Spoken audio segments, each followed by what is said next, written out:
Hey, this is Jamie from Stonemaier Games, and today I'm going to talk about something called the Power 7, which is a completely made-up term, but I really like it, from Zach and Steven at the Covenant Cast. This is a podcast that I highly recommend listening to, and generally they talk about living card games and some trading card games, mostly living card games. Covenant is a retailer, but they also, their podcast, their YouTube channel is really, really wonderful. And I've learned a lot about game design by listening to the podcast. And in particular, if you're a game designer, I highly recommend listening to their Power 7 series. In each episode of this series, it's about an hour long, they focus on a different element that they're looking at it from kind of the card game perspective. I'm going to talk about it from the tabletop game today.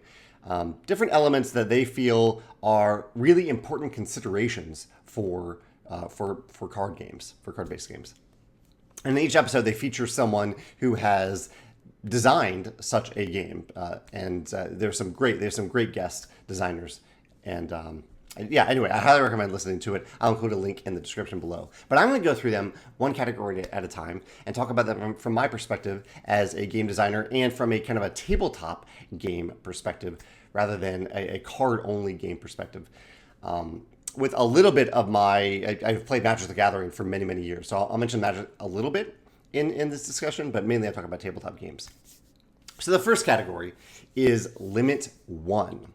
So this is a construct used in some games where you, especially living card games and collectible card games, where a card is maybe so good, or for a thematic reason, maybe there's a legendary character, so good that you put in a rule that says you can only have one of these in your deck, or sometimes, like in Magic, only one of these on the table at a time. And I think even that rule has changed a little bit over the years with legendary creatures and artifacts and things like that. But the idea that you can only have one.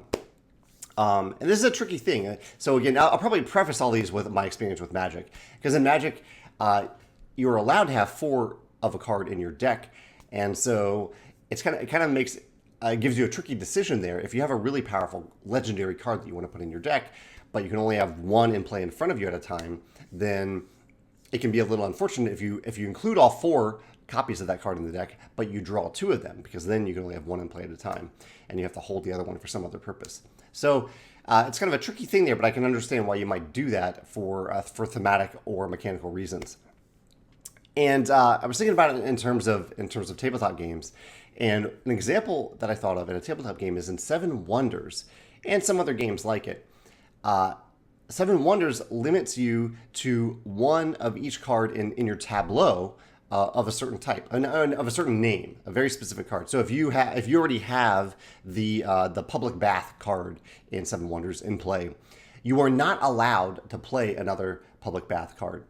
And as much as I love Seven Wonders, I actually never really like this because it gives players something to keep track of and remember that that is very easy to forget. I've played many games of Seven Wonders where at least one person at the table forgets that, not only either forgets that rule or just forgets it for their tableau, because once you put a card down, you're really looking at the name after that. You're usually just looking at the ability or the benefit that it offers you.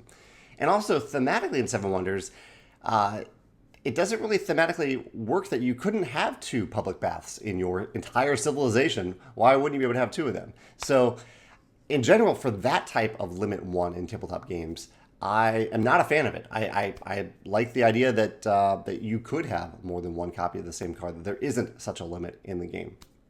Now, at the same time, I want to point the finger back at me a little bit, because in my game Tapestry, there is a rule in the game that was originally for a specific card in the game, which makes it even worse. That is one specific card, the battery, the lithium-ion battery card.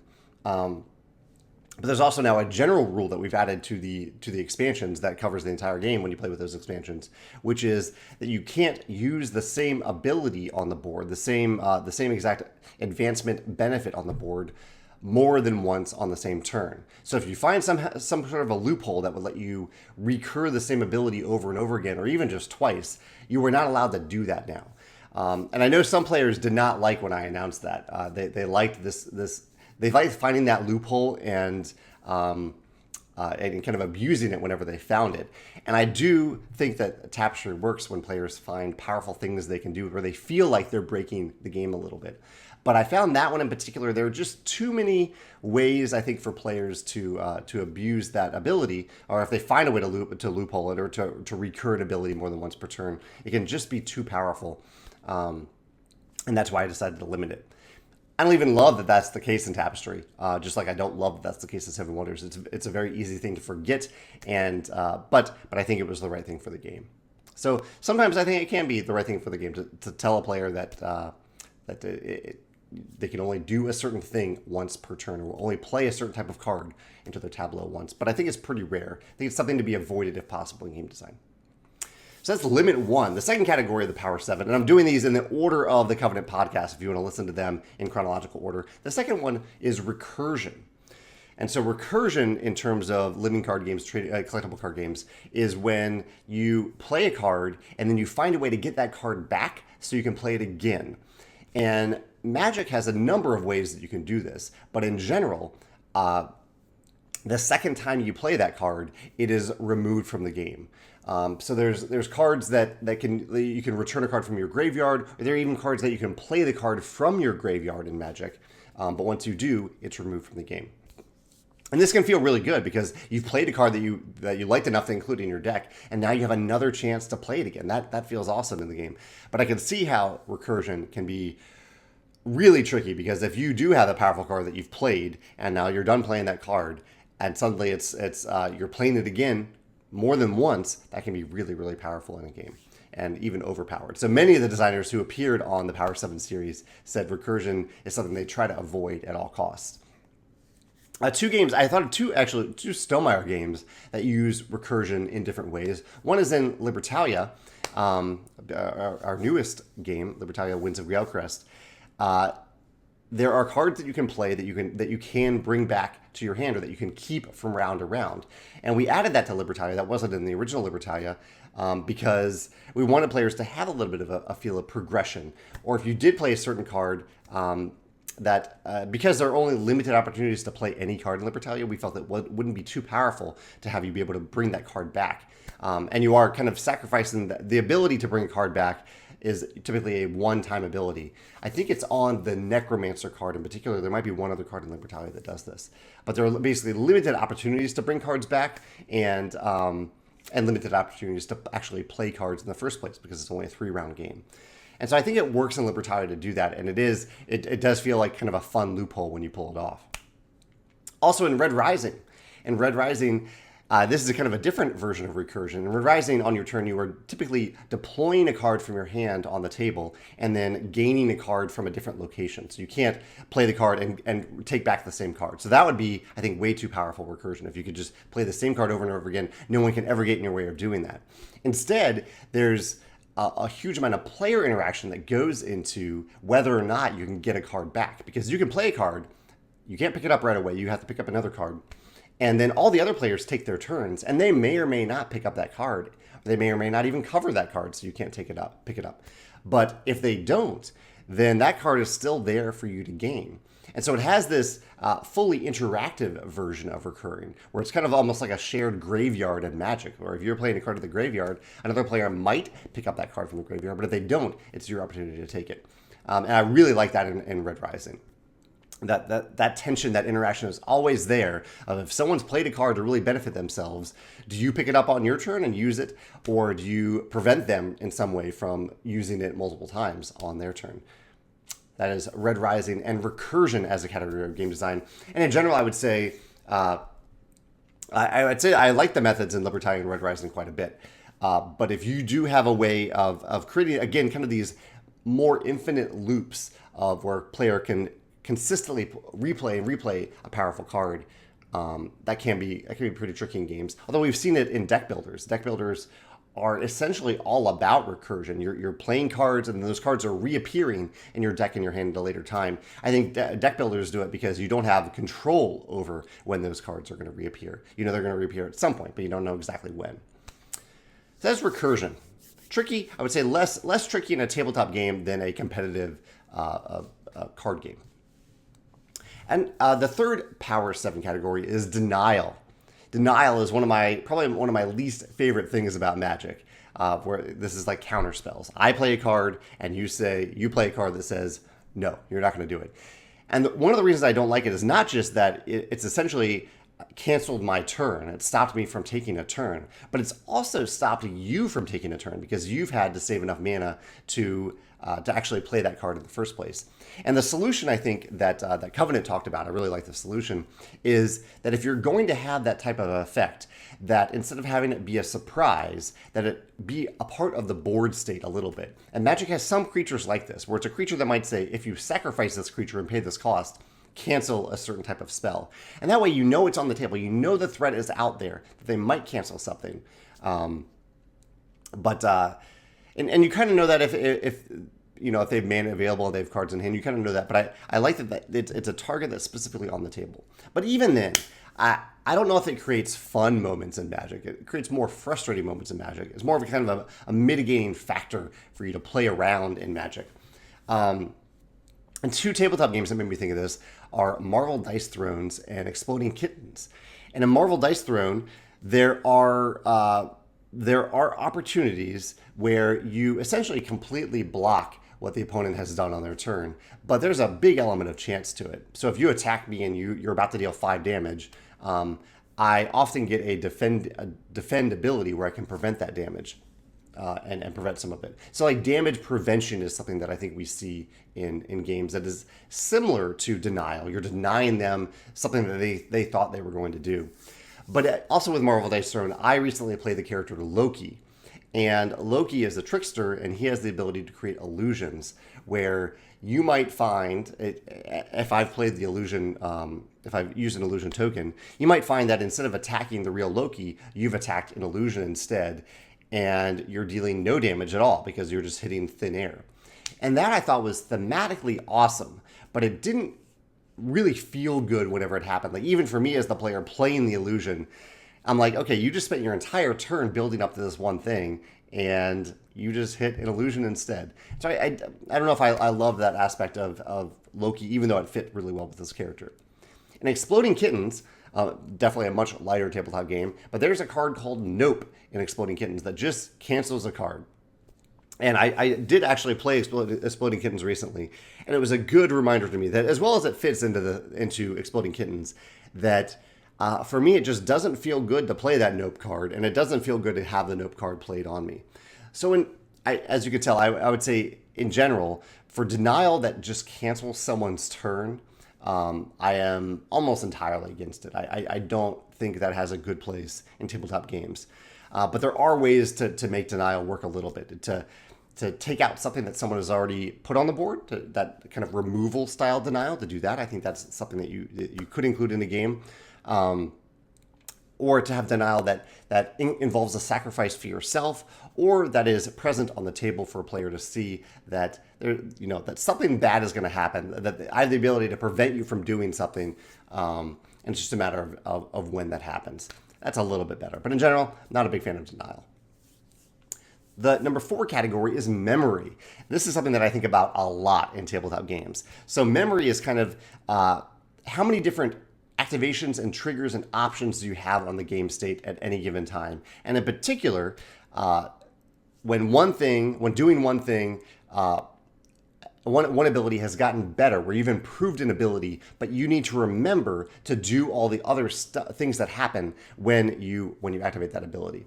Lots of different ways for me to talk about memory here, but a few games that I think do it really well are Arc Nova and Villainous. In both of those games, so in Villainous, you have a player mat, and you can upgrade different slots on that player mat by sliding cards under them and improving those slots. And so it takes out the memory element. You don't need to remember that this ability also triggers this additional bonus that you've played, because it is right there on the card slot. So it's a visual cue that you've upgraded this ability. Arc Nova does something very similar, where all the things that you really need to remember about any given card are shown at the top of a card. And so you can stack cards one by one underneath each other, just revealing the top part, so that when you come to a certain phase in the game or you do a certain thing in the game, it's shown right there on the card. Even then in Arc Nova, I've forgotten at certain times to activate certain bonuses and benefits, but I think they do the very best they can to help you remember that these benefits are there. I try to incorporate this into all of my games. Almost all my games have some element of progression to them.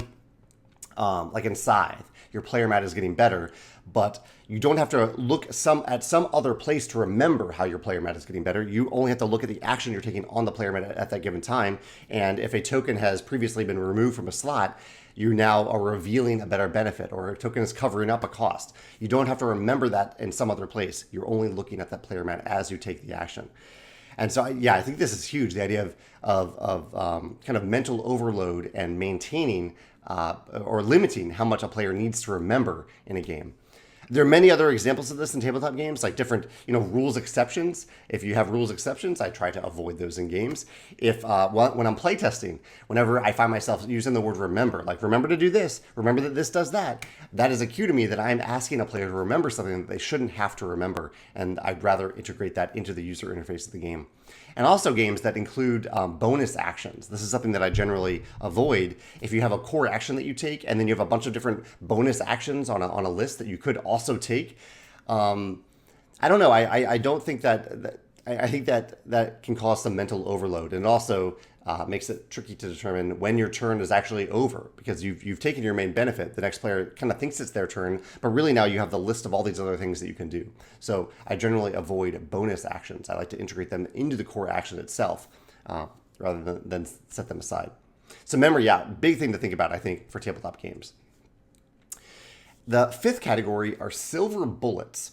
And this is something that's almost specifically just for living card games and collectible card games. So the idea in this is that if there is a really powerful Magic the Gathering deck that a lot of players are using at tournaments right now, there might be a card that a player might include in their sideboard that is very specifically geared towards taking out a certain combo or a certain creature or a certain artifact that a lot of other players are playing. And in general, I like the types of, I haven't played competitive Magic for a long time, but if I'm drafting Magic cards, there's cards like, for example, there might be a card that says, destroy a creature with flying. But you don't really know to put that in your deck or not, because you don't know if the deck you're playing against has a lot of flying creatures. It might just be a dead card sitting in your hand. And so the style of card that I like is a card that might be very specific like that. It might be a silver bullet, but it also might have a backup benefit, like a benefit that says discard this card and pay 2 mana to draw another card, or discard this card or like pay extra to destroy any creature instead of just a creature with flying. So kind of having a backup ability that might cost more but can still be used is the type of silver bullet that I like. And the only tabletop game I can think of that kind of has some silver bullets is Dune Imperium.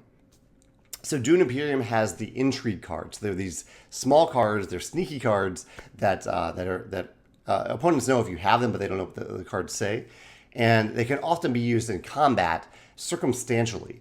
So there's like a card in Dune Imperium that lets you retreat units from combat if another player, it's not even conditional. You can choose when to do it, but you might use it when you thought you were going to win combat, or at least place first or second in combat, and then you realize once you actually get to the combat phase that you're not going to do that.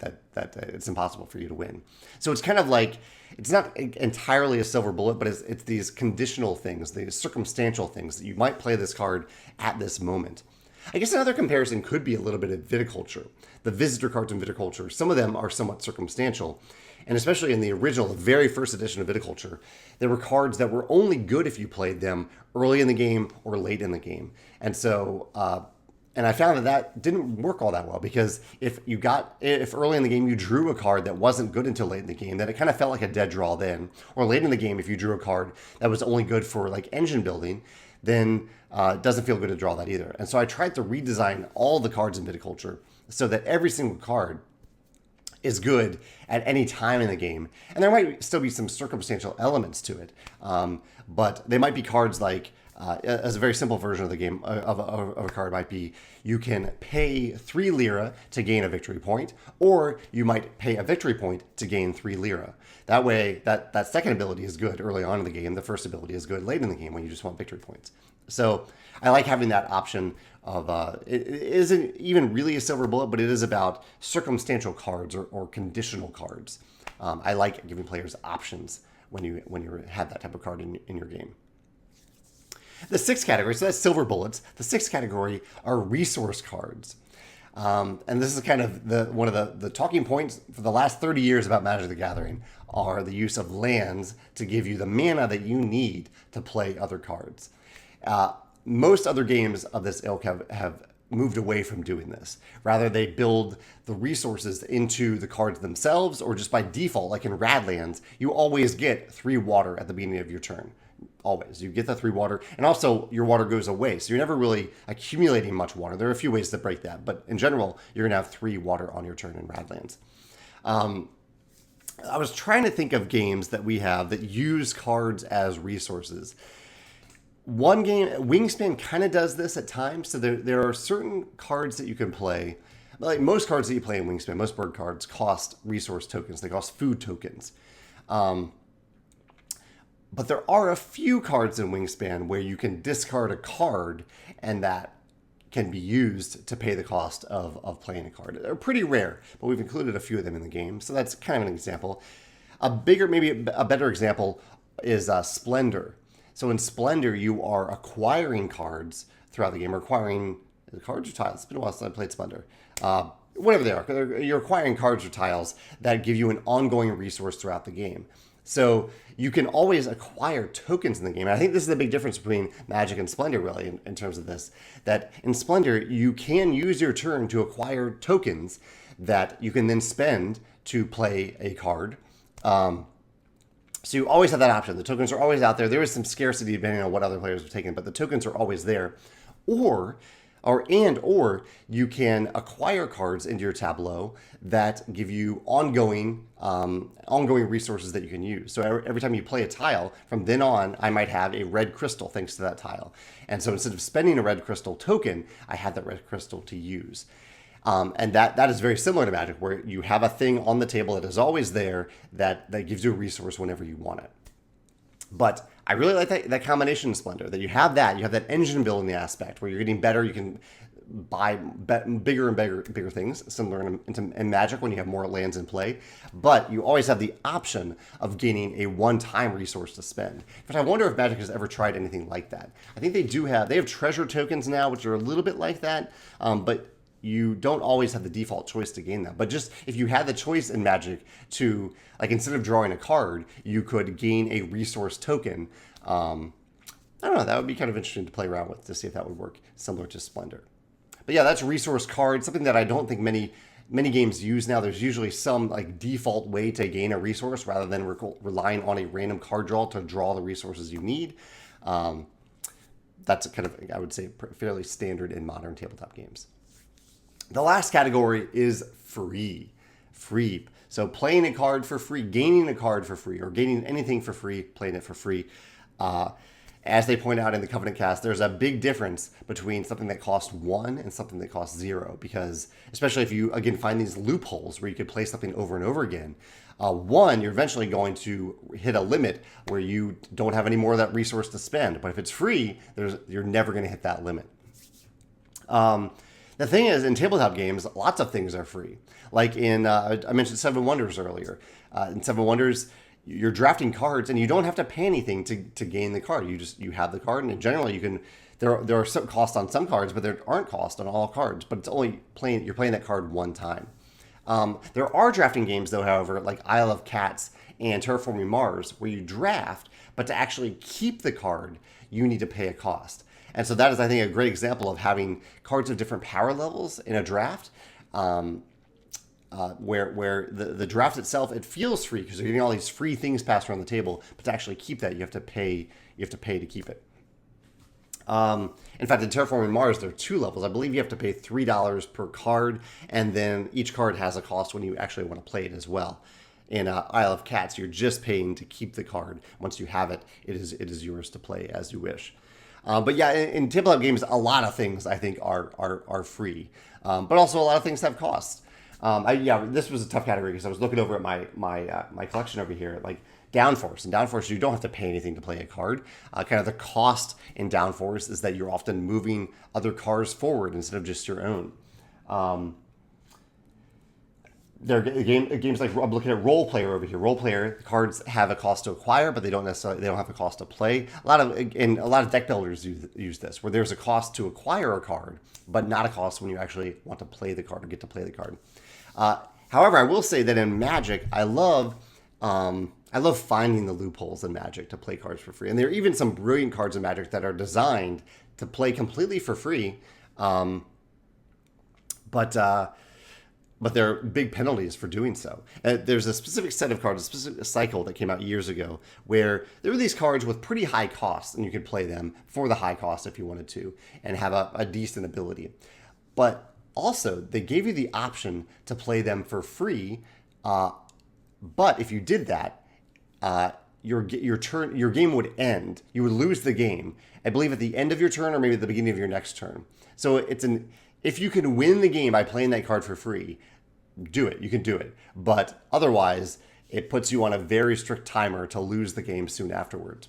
There's also a type of card, I believe, called Ley Lines, where you get to, if you happen to have them in your opening hand, you can play them for free and just have it in play, which was cool. That made that opening hand feel really, really special. But if you didn't do that, and you drew the ley line later, they had pretty high cost for a very small benefit, and so it didn't feel good to draw later. So it was this kind of, do you decide to even put them in your deck in the first place? So I love how Magic has played around with free in that way, where very conditional, kind of sacrificial free elements in Magic, and that gives you a very difficult decision to include those cards in your deck in the first place. I really like that. I like how Magic has played around with free in their card design. And in fact, you can think of any other examples in Magic where they've used free with a big condition or a big sacrifice. Let me know in the comments below. And in general, I'd love to hear your thoughts on these categories: Limit 1, Recursion, Denial, Memory, Silver Bullets, Resource Cards, and Free. The Power 7, according to the Covenant cast. Again, I would highly recommend listening to the podcast. It's 7 hours of listening. It's a lot longer than this video, but it is really, really interesting game design discussions to listen to, especially if you like living card games. They talk a lot about living card games and how they use or avoid many of these different categories. But yeah, I'd love to hear your thoughts in the comments below about what you think about these different categories as they apply to living card games, collectible card games, or, of course, tabletop games. Let me know in the comments below. Thanks.